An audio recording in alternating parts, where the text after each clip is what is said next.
আল্লাহকে পেতে হলে নামাজ লাগবে, নামাজ নাই আল্লাহ নাই।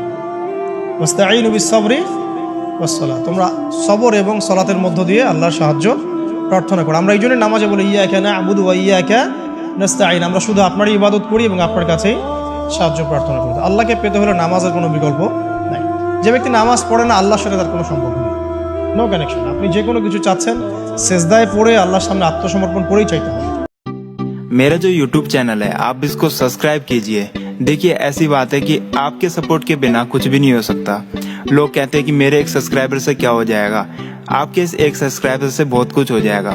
अगर आप मेरे इस चैनल को सब्सक्राइब करेंगे तभी एक एक करके मेरा सब्सक्राइबर बढ़ेगा और इस तरीके से मैं आगे बढ़ सकता हूँ। तो मैं आपसे निवेदन करता हूँ कि आप मेरे इस YouTube चैनल को सब्सक्राइब कीजिए और मेरी आने वाली वीडियोस को आप लगातार देखिए। मुझसे कोई गलती हो जाए तो मुझे आप बताइए कि क्या मैं सुधार कर सकता हूँ, और आने वाले टाइम में मैं अच्छा कंटेंट लाकर आप सबको नए नए वीडियोस के थ्रू